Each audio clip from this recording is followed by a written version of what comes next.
Hello guys, कैसे हैं आप सब। तो मैं मेघा सक्सेना, आपकी फिजिक्स टीचर। तो आज हम लेकर आए हैं आपके लिए नया टॉपिक जिसका नाम है टोटल इंटरनल रिफ्लेक्शन, यानी कि पूर्ण आंतरिक परावर्तन। ठीक है, शॉर्ट में हम इसको बोलते हैं TIR। तो आइए चलिए देखते हैं हम अपने नए टॉपिक को। हमारा जो नया टॉपिक है वो है पूर्ण आंतरिक परावर्तन, टोटल इंटरनल रिफ्लेक्शन। इसमें सबसे पहले हम क्या करते हैं, फिगर ड्रॉ करते हैं, क्योंकि फिगर ड्रॉ फिजिक्स में हम सबसे पहले फिगर ड्रॉ ही करते हैं, क्योंकि अगर हम फिगर ड्रॉ नहीं करेंगे तो हम इसके बारे में कुछ समझ नहीं पाएंगे। तो आइए चलिए देखते हैं फिगर की तरफ। तो जो फिगर है हमारा, हमने फिगर ड्रॉ किया हुआ है जिसमें हमारे पास 2 मीडियम यहाँ पर दिए हुए हैं। जो पहला मीडियम है वो है सघन माध्यम, एंड दूसरा मीडियम जो हमारे पास दिया हुआ है वो है विरल माध्यम। तो सघन माध्यम जिसे हम बोलते हैं यहाँ पर डेंस मीडियम, एंड जो हमारा विरल माध्यम है जिसे हम बोलते हैं इंग्लिश में रेयर मीडियम। ठीक है, तो आपको समझने में दिक्कत नहीं होगी। इसमें क्या होता है कि एक रेज आई है हमारी, जैसे कि आपको दिख रहा हो कि हमने इसमें एक रेज डाली है और आगे कोई रेज नहीं हमें दिखाई दे रही है। इसी को बोलते हैं हम टोटल इंटरनल रिफ्लेक्शन। हम इसको बहुत अच्छे से एक्सप्लेन करेंगे एंड आगे हम इसको देखते हैं। तो इसको अगर हम थ्योरेटिकल पढ़ें तो थ्योरेटिकल में ये होता है कि जब सघन माध्यम में संचरित होता हुआ प्रकाश विरल माध्यम में इस प्रकार प्रवेश करता है कि इसके आपतन कोण का मान क्रांतिक कोण से अधिक हो, तो सारा प्रकाश क्या होता है, परावर्तित हो जाता है। सारा प्रकाश कैसा हो जाएगा, परावर्तित। कब? जब उसके क्रांतिक कोण का आपतन कोण का मान क्रांतिक कोण से ज़्यादा होगा तब। यह घटना पूर्ण आंतरिक परावर्तन कहलाती है। ओके, इससे कुछ कंडीशन है जो कि हमारी इस पे लगती हैं। अगर ये कंडीशंस नहीं होगी तो हमारा टोटल इंटरनल रिफ्लेक्शन नहीं दिखाई देगा। ओके, देखिए जब क्या होता है कि जब हम किसी मीडियम में, यानी कि हमने यहाँ पर 2 मीडियम लिए हुए हैं, ये है सघन माध्यम और ये है हमारा विरल माध्यम। सघन माध्यम में जब कोई रेज सघन माध्यम से डाली जाती है और क्या होती है कि वो हमारी विरल माध्यम में आगे नहीं दिखाई देती है, वो क्या हुई, इस तरफ रिफ्लेक्ट हो गई है ये, और नीचे क्या होता है, 90 डिग्री का एंगल बन जाता है। जब 90 डिग्री का एंगल बन जाता है किसमें, उसके अपवर्तन कोण में, तब क्या होता है, और जो रेज होती है हमारी वो इधर रिफ्लेक्ट हो जाती है। तब यहाँ पर हमारा एक एंगल बनता है जो बनता है हमारा क्रिटिकल एंगल। कब? क्रिटिकल एंगल हमारा कब बनता है, जब सघन माध्यम से विरल माध्यम में कोई रेज जो होती है वो प्रवेश हम कराते हैं या कोई रेज प्रवेश करती है, तब क्या होता है कि उसके आपतन कोण का मान अपवर्तन कोण के मान से ज़्यादा हो जाता है। तब क्या होता है कि नीचे हमारा जो एंगल है वो 90 डिग्री का बन जाता है और हमारी रेज जो है वो रिफ्लेक्ट हो जाती है। एंड हमारी रेज रिफ्लेक्ट हो गई, एंगल हमारा 90 डिग्री बन गया। तब यहाँ पे हमारा एक नया एंगल बनता है जिसे हम नया नाम देते हैं, उसका नाम होता है क्रिटिकल एंगल।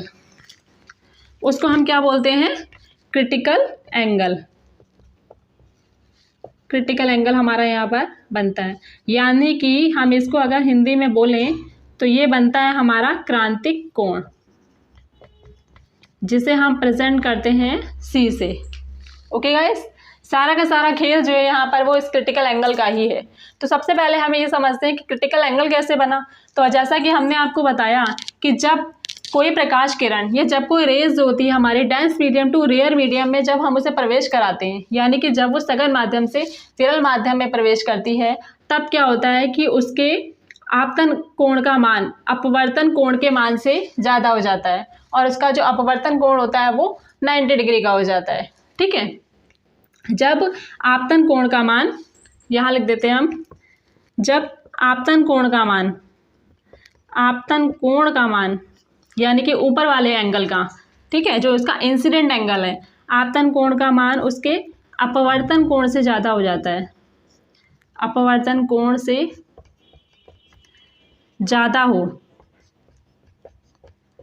तो एंगल बनता है एक, ठीक है, कोण बनता है जिसे क्रांतिक कोण कहते हैं, यानी कि क्रिटिकल एंगल कहते हैं, क्रांतिक कोण कहते हैं। ठीक है, समझ गए होंगे आप लोग कि जब आपतन कोण का मान, जैसे हमारी कोई रेज आई और वो रिफ्लेक्ट होकर इधर चली गई और नीचे हमारा जो एंगल बन गया 90 डिग्री का, यानी कि वो नीचे वाले मीडियम में पहुंच ही नहीं पाई और वहां पर उसने 90 डिग्री एंगल बना लिया और वो दूसरी रेज के नॉर्मल पे या दूसरी रेज पे रिफ्लेक्ट हो गई, तब हम उसको बोलते हैं, यहाँ पर जो हमारा एंगल बना वो 90 डिग्री का, तब यहाँ पर जो हमारा एक नया एंगल बनता है जिसे हम बोलते हैं क्रिटिकल एंगल। ओके गाइस, तो क्रिटिकल एंगल जब हमारा बन चुका है, क्रिटिकल एंगल जिसे हम प्रेजेंट करते हैं C से, ठीक है, तो अब जो हमारा टोटल इंटरनल रिफ्लेक्शन है ये क्या कह रहा है, ये कहता है कि जब जो क्रिटिकल एंगल है, क्रिटिकल एंगल का मान उसके नेक्स्ट जो हमारा अपवर्तन कोण होगा उससे ज़्यादा हो, तब हमारा यहाँ पर पूर्ण आंतरिक परावर्तन होगा। ये तो हमारा क्रिटिकल एंगल हो गया, ठीक है। अब ये कह रहा है कि रेज हमारी आई और इसने 90 डिग्री एंगल भी बनाया और ये रिफ्लेक्ट हो गई इस तरफ, तब हमारा यहाँ पर क्या बन गया, क्रिटिकल एंगल। अब जब क्रिटिकल एंगल बना है, अब जो हमारा क्रिटिकल एंगल बना है, क्रिटिकल एंगल से ज़्यादा नीचे, यानी कि रेज नीचे आई ही ना, और एंगल जो हमारा यहाँ पर 90 डिग्री बना है, तब हम इसको बोलेंगे। और ये जो तब क्या होगा कि रेज होगी इसकी वापस इसी दिशा में रिफ्लेक्ट हो जाएगी, उसी डायरेक्शन में वो रिफ्लेक्ट हो जाती है, तब हमारा यहाँ पर होता है टोटल इंटरनल रिफ्लेक्शन। ओके, कब, जब क्या हो, क्रांतिक कोण का आपतन कोण का मान क्रांतिक कोण से ज़्यादा हो। ठीक है, समझ गए होंगे आप।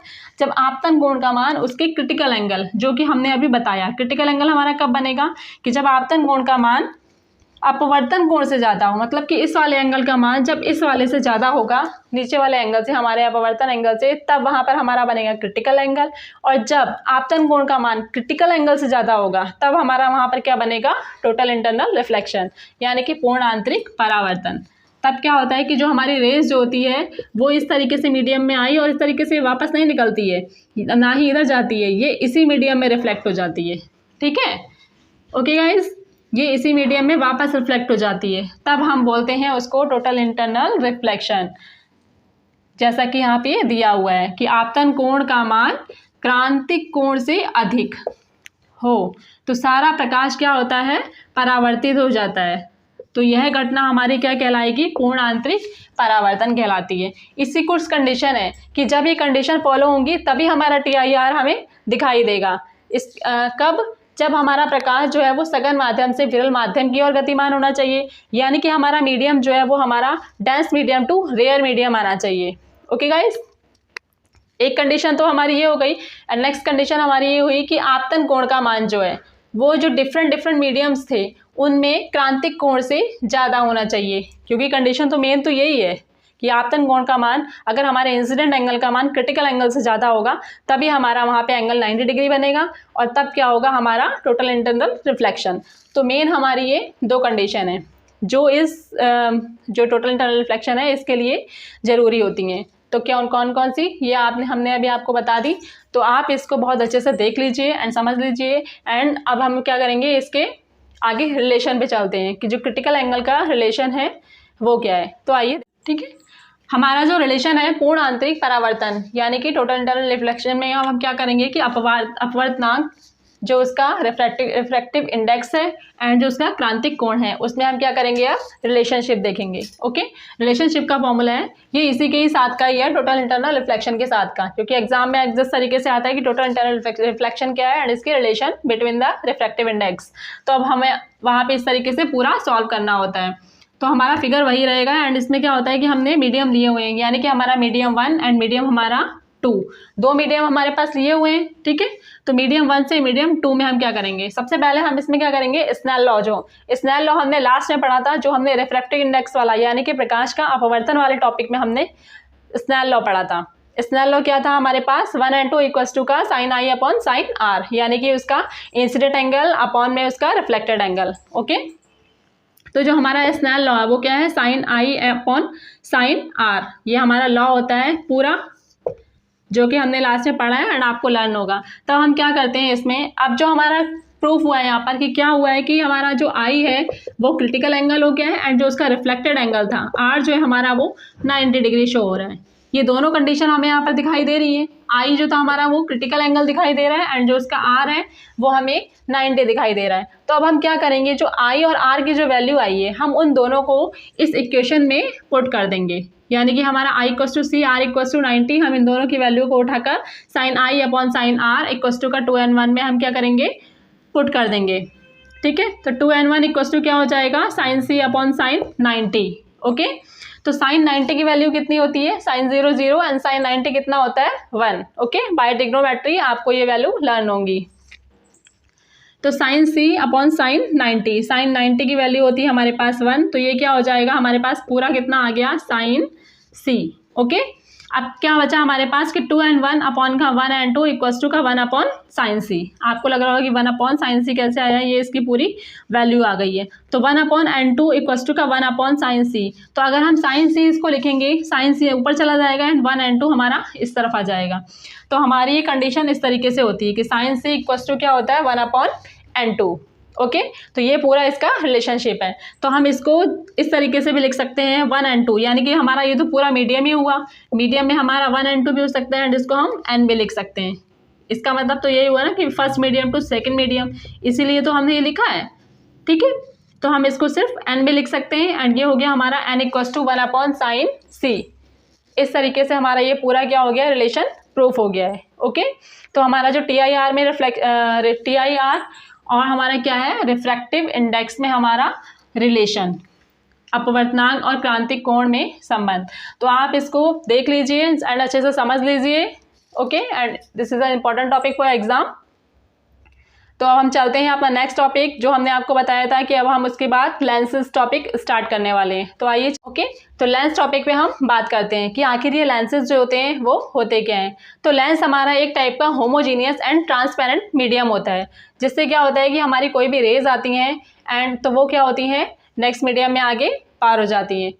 तो इसमें क्या होता है कि हमारा जो लेंस होता है इसके बहुत से यूजेस भी होंगे, जैसा कि आपने देखा होगा कि चश्मे में लेंसेज होते हैं एंड टेलीस्कोप और जो माइक्रोस्कोप होते हैं उनमें भी लेंसेज यूज़ किए जाते हैं। आपके जो कैमरे होते हैं, आपका जो फ़ोन का कैमरा होगा उसमें जो लेंसेज लगे होते हैं। ठीक है, तो टाइप्स ऑफ लेंसेज, तो लेंसेज बहुत टाइप के होते हैं। कितने टाइप के होते हैं ये भी हम देखते हैं। ओके, तो जो हमारा लेंस है वो क्या है, एक होमोजीनियस ट्रांसपेरेंट मीडियम होता है। ठीक है, होमोजीनियस ट्रांसपेरेंट मीडियम। होमोजीनियस मतलब कि समांगी, और जो हमारा ट्रांसपेरेंट है यानी कि पारदर्शी। मीडियम हमारा क्या है, उसको हम बोलते हैं लेंसेज। लेंसेज हमारे कितने टाइप के होते हैं, लेंसेज हमारे 2 टाइप्स के होते हैं। ठीक है, हमारे मिरर भी 2 टाइप्स के जो हमने लास्ट में पीछे पढ़े थे, कॉन्वेक्स एंड कॉनकेव। अब हम यहाँ पर लेंस की बात कर रहे हैं, तो हमारे जो लेंसेज हैं वो है हमारे कॉनकेव लेंस एंड हमारा सेकेंड जो है हमारा वो है हमारा कॉन्वेक्स। तो हमारा जो कॉन्वेक्स है जो कि उत्तल लेंस एंड जो हमारा कॉनकेव है वो है हमारा अवतल लेंस। ओके, तो जो हमारा उत्तल लेंस है वो क्या होता है, सबसे पहले ये जान लेते हैं, फिर हम देखेंगे कि हमारा अवतल क्या होता है। उत्तल लेंस क्या होते हैं, उत्तल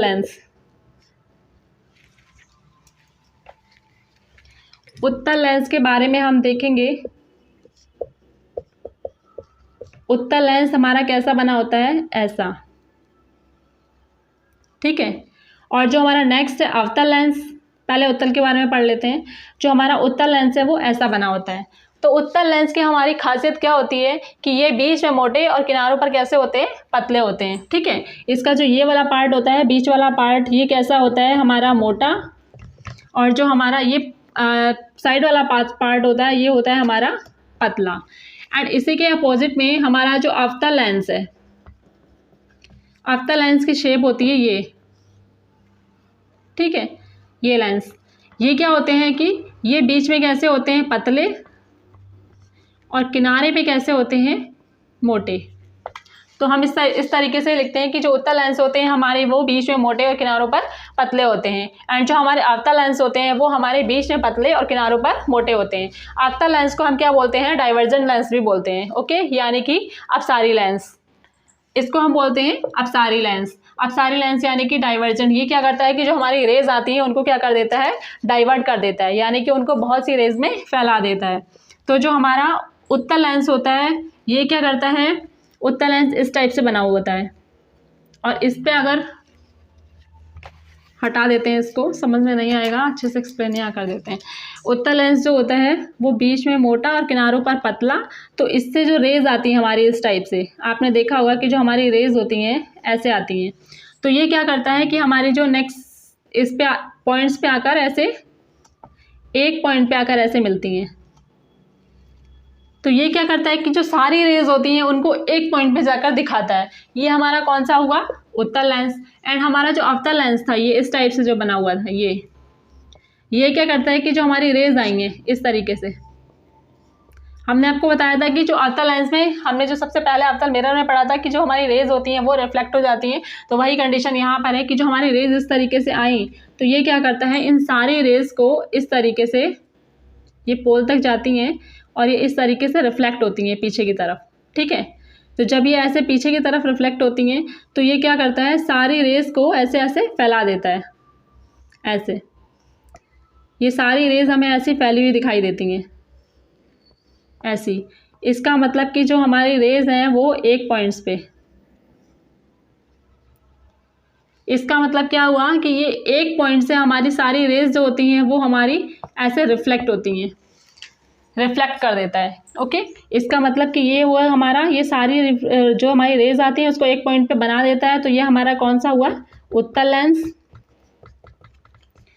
और जो हमारा अवतल लेंस होता है ये क्या करता है, हमारी सारी जो रेज आई हैं, ठीक है, जो हमारी इस तरीके से जो रेज होती हैं एक पॉइंट से जो सारी रेज जाती हैं उनको क्या करता है, ये रिफ्लेक्ट कर देता है, ऐसे ऐसे रिफ्लेक्ट कर देगा, फैला देता है।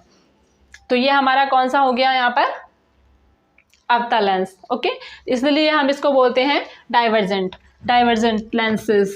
ओके, तो अब जो इनके टाइप्स हैं हम उनको देख लेते हैं कि जो हमारा उत्तल लेंस है, उत्तल लेंस का टाइप होता है वो है, सबसे फर्स्ट जो है वो है हमारा सम उत्तल, दिख रहा होगा आपको यहाँ पर, सम उत्तल, यानी कि जो हमारा प्लेन वाला सिंपल लेंस अवतल लेंसेज होता है वो वाला। एंड ये हो गया हमारा द्विउत्तल, यानी कि डबल कॉन्वेक्स लेंसेज। ये हमारा कौन सा हो गया, द्विउत्तल मतलब डबल कॉन्वेक्स। समतल उत्तल plano convex lens. Okay, and जो हमारा अवतल उत्तल है उसकी शेप कुछ इस तरीके से होती है, ये होता है हमारा कॉनकेवो कॉन्वेक्स लेंसेज। ओके, तो इस टाइप से इसके भी चार पार्ट होते हैं, जो है सम अवतली, जिसे हम बोलेंगे सम अवतली, यानी कि plane concave mirror. And second हुआ हमारा द्विअवतल, यानी कि double concave mirror, sorry lenses, ठीक है। एंड ये हुआ हमारा समतल उत्तल, यानी कि plano concave. Okay, plano concave हुआ हमारा, ये इसकी शेप इस तरीके से होती है, ये तो हमारा सिंपल ही तरीके से था जैसा हमने आपको बताया था अभी। एंड ये हुआ हमारा समतल अवतल, थर्ड पार्ट इसका हुआ समतल अवतल, यानी कि plano concave. Okay, and last जो है हमारा वो है उत्तल अवतल, यानी कि कॉन्वेक्सो कॉनकेव लेंसेज। इसकी शेप कुछ इस तरीके से होती है। तो ये अलग अलग टाइप के एंड अलग अलग शेप के लेंसेज हैं, तो ये डिफरेंट यूजेस होते हैं इनके। तो जो मेन यूजेस क्या होते हैं हमारे लेंसेज के, जो हमारे लेंसेज हैं उनका मेन यूजेस क्या है, हम पढ़ तो रहे हैं, इनका लाइफ में हमारी कोई यूज़ है भी या नहीं है। तो इनका जो लाइफ में यूज़ है वो है सिनेमेटोग्राफी में, फोटोग्राफी में, सूक्ष्मदर्शी, दूरदर्शी एंड हमारा कैमरे में, ठीक है। सूक्ष्मदर्शी जो इसे हम बोलते हैं माइक्रोस्कोप, दूरदर्शी ये हो गया हमारा टेलीस्कोप, एंड कैमरा इसे तो आप जानते ही हैं। और हमारा सबसे मेन इसकी जो ज़रूरत होती है वो है देखने की क्षमता को बढ़ाने में किया जाता है, यानी कि जो उसकी मैग्नीफिकेशन है या उसकी जो पावर है उसको बढ़ाने के लिए किया जाता है, ठीक है। किसको, लेंस की। जो हमारे आइज़ हैं, हमारे आइज़ का जब रेटिना वर्क नहीं करता है या तब क्या होता है, हम उसके जो फोकस पॉइंट होता है उसकी जो उसकी देखने की क्षमता होती है उसको बढ़ाने के लिए हम लेंसेज का यूज़ करते हैं। ओके, तो कॉन्वेक्स लेंस एंड जो कॉनकेव लेंस हैं दोनों के हमारे डिफरेंट यूजेस हैं। एंड हमने आपको बताया कि जो हमारा डाइवर्जेंट है अवतल लेंस, जिसे हम डाइवर्जेंट लेंस भी बोलते हैं, एंड इसको हम बोलते हैं अभिसारी लेंस। तो अगर एग्जाम में या कहीं भी आपको दिखाई दे उत्तल लेंस या अवतल लेंस या अपसारी नाम से, तो आप इसको ध्यान से पढ़ना एंड ध्यान से इसको लिखना। अवतल को हम बोलते हैं अपसारी, क्योंकि ये हमारा क्या करता है, रेस को डाइवर्जेंट करता है। ओके, तो ये आप देख लीजिए, नोट कर लीजिए, एंड चलते हैं हम इसके आगे। तो आगे देखते हैं, लेंस तो हम पढ़ ही चुके हैं, तो अब हम फाइंड करते हैं लेंस का फॉर्मूला। जिस प्रकार हमने फाइंड किया था मिरर फॉर्मूला एंड उस तरीके से अब हमारा है यहाँ पर लेंस फॉर्मूला। तो लेंस फॉर्मूले को किस तरीके से ड्राइव करते हैं, what is the lens formula, ये आखिर हम देखेंगे। ओके, तो लेंस फॉर्मूला क्या होता है, इसके लिए सबसे फर्स्ट टाइम हमने आपको बताया कि हमें सबसे पहले इसका फिगर ड्रॉ करना पड़ता है, एंड हमने यहाँ पर इसका फिगर ड्रॉ किया हुआ है। फिगर देखिए, फिगर कैसे ड्रॉ करना है इसका। फिगर सबसे पहले हमने आपको बताया कि जो हमारा लेंसेज हैं किस तरीके से बनाना है, ये हमने आपको बताया था उत्तल लेंस, एंड ये हमारा था अवतल लेंस। ओके, तो हमने यहाँ पर जो फिगर बनाया हुआ है वो बनाया हुआ है उत्तल लेंस, यानी कि हम लेंस का फॉर्मूला यहाँ पर फाइंड करने वाले हैं बाय कॉन्वेक्स लेंस। ओके, तो यहाँ पर जो हमारा उत्तल लेंस है, उत्तल लेंस पे हमने बीच में इस तरीके से डॉटेड डॉटेड एक लाइन डाली हुई है एंड इससे क्या हुआ है कि इससे कुछ दूरी पर हमारी एक ऑब्जेक्ट रखी हुई है, ए बी ऑब्जेक्ट, जिससे कि क्या होता है कि जो रेज आएगी वो हमारे लेंस से टकराएगी और किस तरीके से वो नेक्स्ट तरफ जाकर हमारी इमेज बनाएगी, यानी कि जो हमारा यहाँ पर प्रतिबिंब बनेगा वो हमारा दूसरी तरफ बनेगा। ओके, तो इसमें क्या होता है कि जो हमारा प्रतिबिंब है, रेज हमारी वस्तु हमारी ए बी रखी हुई है ऑब्जेक्ट, जिससे जो कि पोल से इस तरीके से टकराती है एंड हमारी फोकस से होते हुए, इसमें हमारे दो फोकस बनते हैं। हमारा जो मिरर था उसमें हमारा फोकस एक ही बन रहा था, लेकिन हम यहाँ पर लेंस में दो फोकस बनाते हैं। आगे हम और भी डेरिवेशन फाइंड करेंगे तो हम उसमें भी देखेंगे कि हमारे डुअल फोकस बनेंगे। ओके, एक इस तरफ बनता है एंड हमारा एक नेक्स्ट तरफ हम इसमें दिखाएंगे। तो इसमें क्या है, हमारा जो फोकस होगा इस तरफ, फोकस हमारा F1 एंड हमारा F2, तो रेज हमारे इस तरीके से पोल से टकराएगी एंड फोकस से होते हुए चली जाएगी एंड जो हमारी सेकंड रेज है वो हमारे इसके मिड पार्ट से होते हुए इस तरीके से ये आगे जाएगी। ओके, तो क्या होगा, जहाँ पे इसका मिड पॉइंट होगा, जहाँ पे दोनों रेखाएं एक दूसरे को कट करेंगी या फिर तो दोनों रेखाएं आपस में मिलेंगी, तब वहाँ पे हमारी क्या होगी, इमेज फॉर्म्ड हो जाएगी। तो यहाँ पर हमारी ए डैश बी डैश हमारी फॉर्म्ड हो गई है। ओके, तो इस तरीके से अब हम इसको इनकी नेमिंग कर देते हैं कि जो हमारी ए बी वस्तु थी एंड जो हमारा इमेज बना वो हमारा बना ए डैश बी डैश एंड यहाँ पर हमारे जो पोल थे, एक हुआ हमारा ओ और ये हुआ हमारा ओ डैश एंड हमारे जो डिस्टेंस है यहाँ पर पोल से लगाकर फोकस तक की डिस्टेंस वो हो गई हमारी एफ। हमने आपको बताया था कि जो हमारे इस तरफ वाले पार्ट्स होते हैं वो निगेटिव एंड जो इस तरफ वाले पार्ट्स होते हैं वो हम लेते थे पॉजिटिव। वैसे ही हम यहाँ पर लेंगे कि इस तरफ वाली जो इसकी फोकस होगी, फोकल डिस्टेंस वो हो जाएगी नेगेटिव का एफ एंड जो हमारी इस तरफ वाली है वो हो जाएगी पॉजिटिव का एफ। एंड जो हमारी इमेजेस बनी हुई है वो हमारी, जिसे हम डिनोट करते थे वी से, और ये हो जाएगी हमारी पॉजिटिव का वी। एंड जो हमारी ऑब्जेक्ट थी वो हमने आपको बताया था जो ऑलवेज नेगेटिव ही रहती है, यानी कि जो हमारा यू होगा वो हमारे दोनों लेंसेज में या मिरर में ऑलवेज क्या होगा, नेगेटिव पॉइंट में। ओके, तो इस तरीके से हमने फिगर बना लिया एंड इसकी कंडीशन समझ ली, तो हम सॉल्व करते हैं इसका डेरिवेशन। ओके, तो डेरिवेशन में क्या है कि हमने जैसे जैसे फिगर ड्रॉ किया है वैसे वैसे हमने यहाँ पर लिख दिया है कि माना उत्तल लेंस के मुख्य अक्ष पर ए बी वस्तु रखी है, मुख्य अक्ष पर हमारी एक ए बी वस्तु रखी है जो दूसरी प्रकाशिक केंद्र ओ से होकर जाती है। क्या होता है कि जो प्रकाशिक केंद्र हमारा ओ है एंड उससे होकर जाती है, अतः दोनों अपवर्तित किरणें वस्तु का प्रतिबिंब ए बी लेंस से दूसरी ओर बनाती हैं कि जो हमारा यहाँ पर वस्तु की जो इमेज है यानी कि वस्तु का जो प्रतिबिंब है वो किस तरफ बन रहा है, दूसरी तरफ बन रहा है। ओके, तो इस तरीके से अब हम क्या करेंगे, हम इसमें ट्रायंगल लेंगे। ट्रायंगल हमने पहले जो हमने लास्ट डेरिवेशन भी सॉल्व की थी उनमें हमने क्या किया था कि हमने दो ट्रायंगल एज्यूम किए थे वहाँ पर एंड दोनों को सबसे पहले हमने समरूप सिद्ध किया था। उसके बाद में हमने क्या किया था, दोनों की कंडीशन को रखा था कि किस तरीके से जो हमारे एंगल है वो समरूप है तो हम कौन कौन सी कंडीशन उसमें ले सकते हैं। तो वही कंडीशन हम यहाँ पर अप्लाई करेंगे। तो हमने यहाँ पर सबसे पहले ट्रायंगल लिया हुआ है ए बी ओ, यानी कि हमारा ये वाला triangle. Okay, A B O वाला ट्रायंगल। अब हम जो हमारा सेकंड एंगल लेंगे वो लेंगे हम हमारा ओ ए डैश एंड बी डैश। ठीक है, ये हो गया हमारा ओ ए डैश एंड बी डैश, ये वाला ट्रायंगल। हमने यहाँ पर दो ट्रायंगल ले लिए। अब हम इन दोनों की कंडीशन को समरूप सिद्ध करने के बाद क्या करेंगे, इनमें से इनको वैल्यू रखेंगे एंड उसकी जगह पे हमने जो वैल्यू एज्यूम की यहाँ पर यू वी एफ उनको रखेंगे एंड सिंपली सॉल्व हो जाएगा।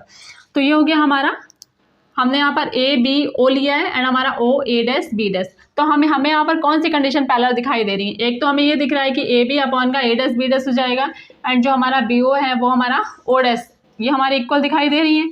तो वही हमने लिया है कि ए बी हो जाएगा हमारा अपॉन का ए डैश बी डैश, ठीक है, एंड ए ओ अपॉन का ए ओ, ये वाला जो हमारा ए ओ है हमारा अपॉन का ओ डैश ओ ए डैश। ठीक है, तो ये बन गई हमारी इक्वेशन फर्स्ट। एंड सेकंड अब हम क्या करेंगे, इसमें ये हम हमारा सेकंड ट्रायंगल लेंगे। यहाँ पर सेकंड ट्रायंगल हमारा क्या है, यहाँ पर ओ डैश एंड F2, यानी कि हमारा ओ डैश और F2 ये वाला ट्रायंगल, ये वाला ट्रायंगल सेकंड ट्रायंगल हमारा ये बना। एंड इसमें अब जो हम यहाँ पर लेंगे, इसे हटा दें हम एक बार तो आपको अच्छे से दिखाई देगा। ये था हमारा F2, रेज जा रही थी ऐसे, ठीक है, ये हमारी इमेज बन रही थी। ठीक, वो पहले हमने वो वाला ट्रायंगल लिया था फुल, अब हम क्या लेंगे, ये वाला ट्रायंगल और ये हमारा एक छोटा वाला ट्रायंगल, यानी कि जो हो गया हमारे पास F2 फोकस, सेकंड वाली फोकस से इमेज तक का डिस्टेंस। तो हमारे यहाँ पर दो ट्रायंगल बन गए, O dash and F2, and second बना हमारे पास A dash B dash and F2। अब इन दोनों ट्रायंगल को हम जानते हैं कि दोनों समरूप हैं, तो सीधे सीधे हम यहाँ पर इसकी वैल्यू पुट कर देंगे। हमने यहाँ पर वैल्यू पुट कर दी है कि जो हमारा ओ डैश है वो बराबर है किसके, यानी कि इसका जो परपेंडिकुलर है और इसका जो परपेंडिकुलर है, दोनों के जो लंब है वो क्या है, इक्वल है। हम उसे अपॉन में लिख सकते हैं, ओ डैश अपॉन का A dash and B dash, and ये हो जाएगा हमारा इक्वल है किसके, O F2 के, O हो गया ये एंड F2, एंड सेकंड हो गया हमारा F2 A डैश। ओके, तो ये बन गई हमारी इक्वेशन सेकंड। ऐसा करते हैं, वैल्यू पुट करके बना लेते हैं। ये हमने यहाँ पर वैल्यू पुट करके बनाई हुई है इसकी सेकंड। तो हमने क्या करा है, हम जानते हैं कि जो हमारा ओ डैश है ये वाला है ये, और ए बी दोनों इक्वल है। हमें दिखाई दे रहा है कि दोनों हमारे पैरेलल है। अगर हमारा ए बी पैरेलल है तो हमारा ओ डैश भी पैरेलल है, तो हम इन दोनों को लिख सकते हैं। ए बी की जगह पे हम ओ डैश की वैल्यू रख सकते हैं, ठीक है। तो वही हमने क्या किया है, ये वैल्यू हमने यहाँ पर रख दी है, किसकी जगह पर, ओ डैश की जगह पर। बाय हमने इक्वेशन फर्स्ट ली थी एंड इक्वेशन सेकंड, दोनों में इसमें हमने क्या किया, जो हमारी इक्वेशन सेकंड थी इसमें हमने पुट कर दी ओ डैश की वैल्यू ए बी, ये आ गई, इसकी जगह पे हमने ये वैल्यू रख दी है। ओके, तो अब हमारी क्या बन गई, ये हमारी इक्वेशन सेकंड। अब इक्वेशन फर्स्ट बन गई एंड इक्वेशन सेकंड बन गई।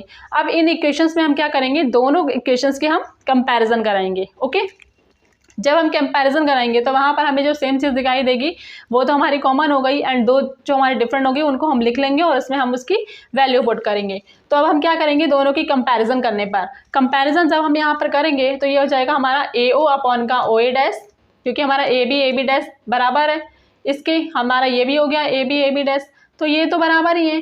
तो मतलब इसकी वैल्यू इसके बराबर हो सकती है, तो दोनों को हम इक्वल लिख सकते हैं। ओके, ठीक है, तो हमने यहाँ पर इसको इक्वल लिख दिया है। अब हमारे जो कंपैरिजन कराने के बाद जो वैल्यू आई है, अब हम क्या करेंगे, इसमें हमने जो वैल्यू एज्यूम की है, यानी कि जो हमारे यू वी एफ जो भी हमने एज्यूम किए वो हम यहाँ रखेंगे।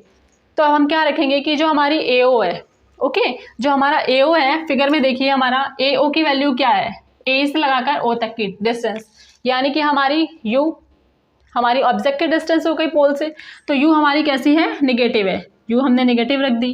एंड सेकंड जो है हमारे पास वो क्या है, ओ ए डैश, यानी कि ओ ए डैश, ये किसकी डिस्टेंस है, ये हमारी इमेज की डिस्टेंस है, यानी कि हमारा प्रतिबिंब कितनी दूरी पर बना हुआ है। तब हम क्या करेंगे, इसकी वैल्यू को हम किससे लिखते हैं, v से डिनोट करते हैं। एंड हमने आपको बताया है कि जो हमारे लेंसेज या मिरर के जो उस तरफ बनता है वो हमारा क्या होता है, पॉजिटिव। तो अब हम इसकी वैल्यू क्या लेंगे, पॉजिटिव का v। ओके, अब हमारी जो वैल्यू है वो है ओ एफ टू, तो ओ एफ टू क्या बन जाएगा हमारे पास, ओ F2, ये वाली डिस्टेंस, यानी कि हमारे सेकंड फोकस दूरी, तो हम इसको F से प्रेजेंट करेंगे, उधर है इसलिए हम इसको लिख देंगे पॉजिटिव। देखिए हम आपको स्टेप बाय स्टेप बहुत अच्छे से समझा रहे हैं, तो आप इसको अच्छे से देखिए, समझिए एंड बार बार इसको प्रैक्टिस कीजिए, तब आपको डेरिवेशन बहुत ईजी और अच्छे से समझ में आ जाएंगी। ओके, तो ये हो गया हमारा पॉजिटिव का F। अब ये वाली वैल्यू हम कैसे लिखेंगे, F2 A डैश, यानी कि हमारा जो F2 है और हमारा A डैश का है, ये है, ये हमारी फोकस से लगाकर इसकी डिस्टेंस है। तो अब हम इसको कैसे लिख सकते हैं, यानी कि हमारी जो पूरी डिस्टेंस है इसको अगर हम फोकस वाला पार्ट माइनस कर दें, इस पूरे वाले पार्ट में से अगर हम इतना पार्ट माइनस कर दें तो हमें इतना पार्ट फाइंड हो जाएगा, यानी कि F2 A डैश हमें फाइंड हो जाएगा। ओके, क्योंकि हमें F2 A डैश की तो ऐसी कोई वैल्यू पता नहीं है ना, हमारी UVF ने हमने अभी तक पढ़ी, ठीक है। तो हमारी जो पूरी डिस्टेंस थी, हमारी पूरी डिस्टेंस क्या थी, v, एंड जो हमारी फोकस तक की डिस्टेंस थी F, उसको हम क्या करेंगे, माइनस कर देंगे, तो हमारा इतना वाला पार्ट जो है वो हमें मिल जाएगा। वही हमने यहाँ पर किया हुआ है कि v माइनस का f, ठीक है, हमने इसको माइनस कर दिया क्योंकि हमारे दोनों पॉजिटिव सेंस में ही थे, v भी हमारा पॉजिटिव एंड f भी हमारा पॉजिटिव, तो v माइनस हमने f रखा यहाँ पर, और हमने इसको क्या किया, क्रॉस मल्टीप्लिकेशन से इसकी मल्टीप्लाई कर हमने इसको सॉल्व कर दिया। तो ये हो जाएगा माइनस का uv एंड प्लस का uf इक्वल्स टू का प्लस का vf। अब हम क्या करेंगे, जो हमारा इतना आया है इसमें हम क्या करते हैं, इसको UVF से डिवाइड करते हैं। ओके, इसको हम डिवाइड करेंगे UVF से, तो हम इसको जब इस तरीके से हमने UVF से इसको डिवाइडेड किया है तो UV कट जाएगा एंड माइनस का 1/f आ जाएगा, UF कटेगा मतलब कि UF ये कटेगा तो 1/v आ जाएगा जो कि पॉजिटिव का है, एंड इक्वल्स टू का VF, तो VF हमारा कट हो गया एंड ये आ गया पॉजिटिव का 1/u। तो इस तरीके से तो ऐसे तो कोई फॉर्मूला हम लर्न बना नहीं, क्योंकि लर्न करने में थोड़ी दिक्कत होगी, तो हम इसको इस तरीके से लिख सकते हैं 1/f इक्वल्स टू का 1/v माइनस 1/u। ये हमारा क्या बन गया है, लेंस का फॉर्मूला। आगे हम जो भी न्यूमेरिकल सॉल्व करेंगे बाय लेंस से, या जो लेंस पे जो भी न्यूमेरिकल आएंगे उनके लिए हम यही वाला फॉर्मूला रखेंगे। फॉर्मूला कौन सा है, 1/f equals to 1/v minus 1/u। Okay, तो ये फॉर्मूला हमारा आ गया यहाँ पर, जिसे हम बोलेंगे लेंस सूत्र, या फिर तो हम इसको बोलते हैं लेंस फॉर्मूला। ओके, तो इस तरीके से लिखा हुआ हो तो अब हम इसको सॉल्व कर देंगे। ओके, तो आपको पता चल गया कि हमारी एफ जो है वो है फोकस दूरी, वी हमारी क्या हो गई, उसकी प्रतिबिंब की दूरी, यानी कि हमारी इमेज पोल से इमेज तक की डिस्टेंस, एंड हमारी जो यू है वो क्या है, ऑब्जेक्ट की दूरी, यानी कि वस्तु की दूरी। ठीक है, तो आपको अच्छे से समझ में आ चुका होगा। अब हम इसका साइड में यहाँ पर इसका मैग्नीफिकेशन भी देख लेते हैं कि हमारा जो मैग्नीफिकेशन है वो क्या रहेगा। आप इसको अच्छे से देखिए, समझिए और अपनी नोटबुक में नोट कर लीजिए। तो मैग्नीफिकेशन तब तक हम यहाँ देख लेते हैं इसका, कि जो इसका मैग्नीफिकेशन है, यानी कि लेंस का मैग्नीफिकेशन मतलब कि आवर्धन, क्योंकि अगर हम न्यूमेरिकल सॉल्व करेंगे इसमें लेंस पे तो साथ साथ हमें इसका मैग्नीफिकेशन भी फाइंड करना पड़ता है, या बहुत से न्यूमेरिकल्स में आ जाता है। तो इसका मैग्नीफिकेशन क्या होता है, मैग्नीफिकेशन हमें पता है, हम m से डिनोट करते थे, एंड हमारे पास फॉर्मूला होता था m इक्वल्स टू का I/O। तो ये हो जाता है हमारा V/U। लेंस का जो मैग्नीफिकेशन का फॉर्मूला है वो है V/U, एंड जो हमने अभी लास्ट दर्पण वाले में पढ़ा था, मिरर वाले में, उसमें हमारा था m इक्वल्स टू I/O। वो तो हमारा नॉर्मल फॉर्मूला ही है, जिसमें हमें वहाँ पर जो हमारी V और U की वैल्यू थी वो हमारी निगेटिव में आती थी, यानी कि हमारा निगेटिव का V/U। और यहाँ पर जो हमारा लेंसेज की कंडीशन में आता है हम उसको लिखते हैं V/ सिर्फ U। ओके, तो खाली प्लस माइनस का डिफरेंस है, तो आप प्लस माइनस को बहुत अच्छे ध्यान से देखिए, वरना आपका न्यूमेरिकल गलत हो सकता है। ओके, तो फिजिक्स में आपको छोटी से छोटी चीज़, यानी कि उसका जो प्लस और माइनस भी है उसको बहुत अच्छे से ध्यान में रखना पड़ेगा, तब आप इसको अच्छे से सॉल्व कर पाएंगे। ओके, तो ये आप डेरिवेशन अपने नोटबुक में नोट कर लीजिए, एंड चलते हैं हम इसके नेक्स्ट टॉपिक की तरफ। ओके, तो नेक्स्ट टॉपिक में हम आपका लेकर आएंगे आपके लिए कोई नया टॉपिक। तो तब तक के लिए आप टेक केयर, बाय बाय।